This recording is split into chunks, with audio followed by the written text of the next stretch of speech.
નજર કરી મહત્વના સમાચાર પર વાત કરી વલસાડની રિયાવાડ વિસ્તારમાં રેસ્ક્યુ ઓપરેશન કરવામાં આવ્યું છે। નાનકવાડા વિસ્તારમાં જળબંબાકારની સ્થિતિ છે, જેને લઈ અને રેસ્ક્યુ ઓપરેશન હાથ ધરવામાં આવ્યું છે। વલસાડમાં ભારેથી અતિભારે વરસાદ જે વરસી રહ્યો છે ત્યારે નાનકવાડા વિસ્તાર જે આવેલો છે તે જળબંબાકાર થયો છે, જેના કારણે જે લોકો ફસાયા વલસાડના નાનકવાડા વિસ્તારની અંદર ખાસ કરીને ખારિયા ફળિયામાં પાણી ભરાયા છે। લોકો ગઈકાલ રાતથી આ બાજુ આવી નથી શક્યા। પરિસ્થિતિ ખૂબ જ ગંભીર છે। આખો વિસ્તાર જાણે બેટમાં ફેરવાઈ ગયો હોય તેવી સ્થિતિ છે। ત્યારે એનડીઆરએફની ટીમ અને નાનકવાડાના સરપંચ અત્યારે જઈ રહ્યા છે। ખારીવાડ વિસ્તારની અંદર પવનની સાથે પાણીનો વેગ છે, એની અંદર આ એનડીઆરએફની ટીમ જે ખૂબ જ પ્રશિક્ષિત હોય છે આવી બાબતોમાં, તેને લઈને તેઓના कैप्टन साथे અત્યારે ખારીવાડમાં જઈ રહ્યા છે। सर, ये हम जो खारीवाड़ में जा रहे हैं, कैसे ये पूरा ऑपरेशन हो रहा है?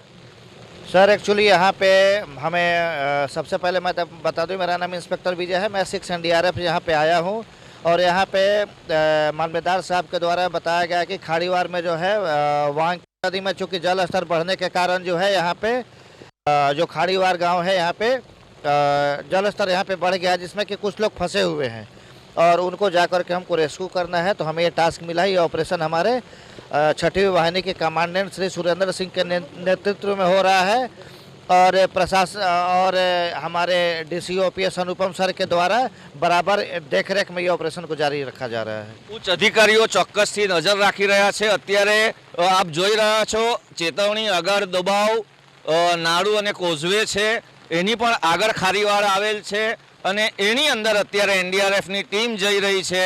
આપ જોઈ શકો છો ચારે કોર પાણી છે, એની અંદર એનડીઆરએફની ટીમ સાથે એબીપી અસ્મિતાની ટીમ જઈ રહી છે। સરપંચ શ્રી વિનોદભાઈ અત્યારે આપણી સાથે છે। વિનોદભાઈ, આપણે ક્યાં જઈ રહ્યા છે અને ત્યાં શું સ્થિતિ છે? નાનકવાડાના ખારિયા ફળિયામાં અમે જઈ રહ્યા છે એનડીઆરએફની ટીમ જોડે, અને એનડીઆરએફની ટીમ જોડે ત્યાં રેસ્ક્યુ કરવાના છે અમે, અને સાથે ફૂડ પેકેટ બી આપવાના છે। નાનકવાડામાં નદીની બાજુમાં ખારિયા ફળિયા આવેલું છે। નદીના લીધે પાણી બધું ભરાય છે અને કાયમની તકલીફ છે, આજની તકલીફ નથી, એ વર્ષોની તકલીફ છે। એટલા માટે અમે અંદર ગઈ રહ્યા છીએ અને બધાને વ્યવસ્થિત જગ્યાએ પહોંચાડવાના છે। વાંકી નદી બાજુમાં જ છે, એમાં અત્યારે ઉપરવાસમાંથી ખૂબ પાણી આવી રહ્યું છે। દરિયો પણ નજીક છે અહીંથી અને દરિયામાં પાણી ન જતું હોય, ઉપરવાસમાંથી વધુ પાણી આવતું હોય। આખો વિસ્તાર બેટમાં ફેરવાયો છે। જે આ વિસ્તાર છે ત્યાં ફૂડ પેકેટ્સ આપવામાં આવનાર છે। આ જે ફૂડ પેકેટ્સ છે એ ફૂડ પેકેટ્સ ત્યાંના લોકોને આપવામાં આવશે। એનડીઆરએફની ટીમ આ માટે તૈયાર છે અને શક્ય હોય ત્યાંથી રેસ્ક્યુ પણ અત્યારે કરવામાં આવનાર છે। એનડીઆરએફની ટીમ સાથે એબીપી અસ્મિતાની ટીમ અત્યારે ખારીવાડ તરફ જઈ રહી છે। બ્રિજેશ શાહ, એબીપી અસ્મિતા, વલસાડ।